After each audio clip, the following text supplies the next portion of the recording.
Hello students, आज मैं आपके बीच फिर से एक नए टॉपिक के साथ में उपस्थित हुआ हूँ जिसका नाम है electric field as gradient of electric potential, या इसको हम लोग relation between E and B के नाम से भी जानते हैं। हमने यहाँ पे क्या कंसीडर कर रखा है, एक चार्ज कंसीडर किया है प्लस क्यू ओ पॉइंट पर, जिसके कारण जो इलेक्ट्रिक फील्ड ई है वो अलॉन्ग द एक्स एक्सिस यानी टुवर्ड द पॉइंट ए हमने कंसीडर कर रखा है, जिसको हमने ई से डिनोट किया है। दूसरा यहाँ पर आप एक लाइन ये भी लिख सकते हैं कि लेट जो ए पॉइंट की यहाँ से डिस्टेंस है from the point O is R and distance between the A B is D R. D R is very small या इनफाइनाइटेशनली स्मॉल डिस्टेंस है, बहुत छोटी डिस्टेंस ले रखी है हमने। दूसरा यहाँ पे हमने एक लाइन और कंसीडर किया है कि at the point A the potential is V and at the point B the potential is V minus D V, जो कि ए पॉइंट पर पोटेंशियल क्या है हमारा v है और b पॉइंट पर पोटेंशियल क्या है v माइनस डी वी है। ये इतना हमने यहाँ पर कंसीडर करके रखा है। अब आगे बात करते हैं कि b पॉइंट पर हमने क्या लिया है, एक टेस्ट चार्ज प्लस q ले रखा है, यानी एक टेस्ट चार्ज को b पॉइंट पर हमने ले रखा है जिसका मैग्नीट्यूड क्या है प्लस क्यू नॉट, जिसको हमने यहाँ पर लिया है। अब जब आप प्लस क्यू नॉट को b पॉइंट पर रखोगे तो आपको पता है कि ये जो चार्ज है और दूसरा चार्ज यहाँ पर रखा है जिनके बीच की distance r plus D R है कह लें, तो ये चार्ज क्या करेगा, इस टेस्ट चार्ज पर फोर्स लगाएगा। जो प्लस क्यू चार्ज है वो प्लस क्यू नॉट चार्ज पर फोर्स लगाएगा। इसको दो तरीके समझ सकते हैं कि इस फोर्स का डायरेक्शन क्या होगा, तो वो अलॉन्ग द इलेक्ट्रिक फील्ड होगा यानी बाहर की तरफ, या ये दोनों एक दूसरे पर रिपल्सिव फोर्स लगाएंगे तो इस पर ये फोर्स इसको बाहर की तरफ पुश करेगा, यानी जो इसकी फोर्स की डायरेक्शन होगी वो इस डायरेक्शन में होगी। तो इन दोनों जो चार्जेस हैं, इन दोनों चार्जेस के बीच में जो कि इलेक्ट्रिक फील्ड ई है, फोर्स एफ लग रहा है, तो अगर हमें उस फोर्स एफ का मैग्नीट्यूड लिखना हो तो इनके बीच जो लगने वाला फोर्स एफ होगा उस एफ की वैल्यू क्या होगी,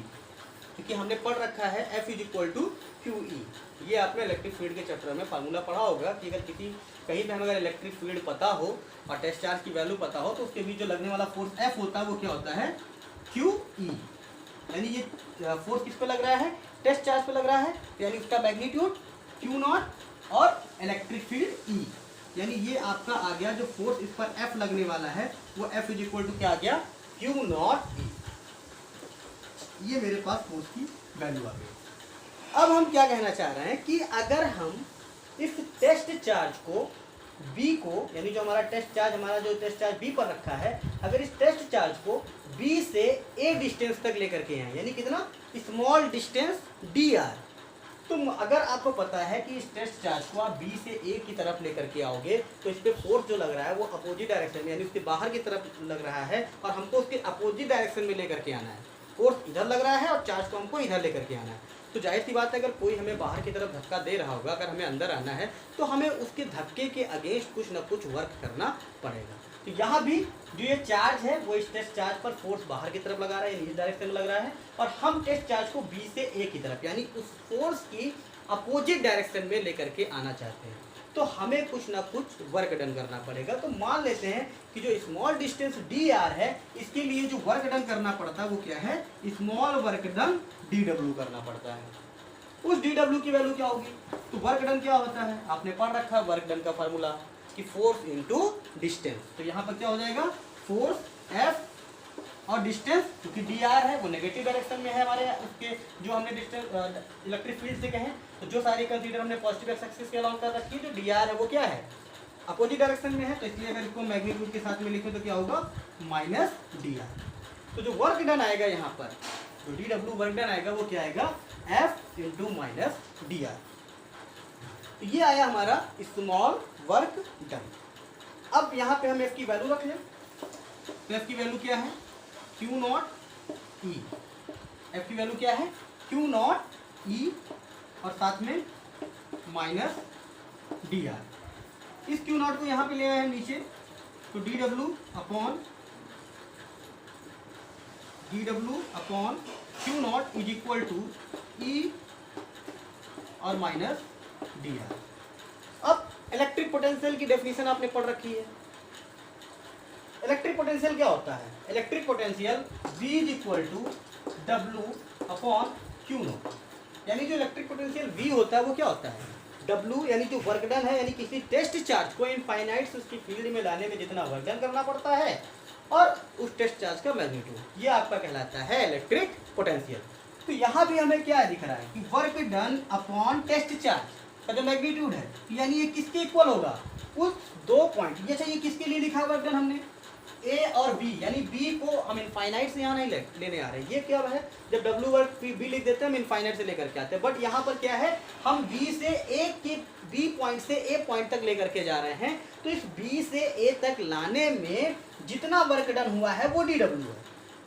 अपॉन टेस्ट चार्ज, यानी ये क्या होगा, ये इज इक्वल टू होगा potential difference between the point B and A, यानी ये किसके इक्वल होगा, बी और ए के पोटेंशियल डिफरेंस, भाई इनके बीच में जितना पोटेंशियल डिफरेंस होगा वही तो हमें work done upon test charge जो होगा उससे निकलेगा। तो यहाँ पे बी से ए तक लाने में जो work done upon test charge होगा वो क्या होगा, बी और ए पॉइंट के बीच का जो पोटेंशियल डिफरेंस होगा उसके इक्वल होगा। अच्छा, अब इनके बीच में पोटेंशियल डिफरेंस है कितना, अगर हम उसको देखें तो D W upon Q naught को हम क्या लिख सकते हैं, D W upon Q naught को पोटेंशियल डिफरेंस, यानी हमारा हाइयर पोटेंशियल बी है माइनस, और बी पॉइंट का पोटेंशियल क्या है, बी माइनस डी वी, ये इन दोनों के बीच में पोटेंशियल डिफरेंस है। तो जो D W upon Q naught है इसकी वैल्यू क्या होगी, potential difference at point A B minus potential difference at point B, यानी V minus D V is equal to E minus of D R, ये आ गया हमारे पास B minus D B of R. इसको जब आप सॉल्व करेंगे तो यहाँ से क्या आ जाएगा, इसको अगर हम सॉल्व करें, इसको जब सॉल्व करेंगे तो वी भी हमारा कैंसिल हो जाएगा और माइनस माइनस साइन प्लस हो जाएगी, तो क्या बचेगा, D V is equal to E minus of D R, या E is equal to negative of D V by D are.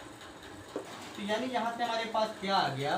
कि किसी टेस्ट चार्ज के कारण जो पॉइंट ओ है, यानी जो इसमें हमने एक चार्ज ले रखा है, टेस्ट चार्ज नहीं सॉरी, यानी जो पॉइंट ओ है जिस पर हमने एक टेस्ट पॉइंट चार्ज क्यों कंसीडर कर रखा है, उसके कारण ना जो इलेक्ट्रिक फील्ड है वो इलेक्ट्रिक फील्ड की जो वैल्यू है ई, वो क्या होती है, नेगेटिव ऑफ पोटेंशियल ग्रेडियंट के, यानी जो इलेक्ट्रिक फील्ड ई है उसकी वैल्यू क्या होगी, नेगेटिव ऑफ पोटेंशियल ग्रेडियंट। तो इसको हम लिख भी सकते हैं, लैंग्वेज में भी आप चाहें तो लिख सकते हैं कि the electric field intensity at a point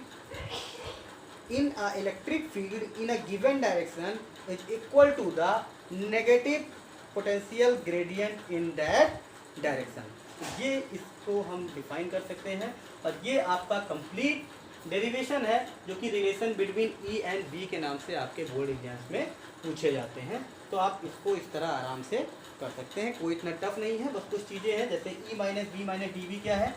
तो अगर हम टेस्ट चार्ज को इनफाइनाइट से ए तक लेकर के आते हैं, अगर पोटेंशियल बी है, बी तक आप लेकर, अच्छा स्मॉल के लिए हमने मान लिया डी वी, वैसे ही समझिए कि अगर इसके लिए आप बी कंसीडर कर रखे हैं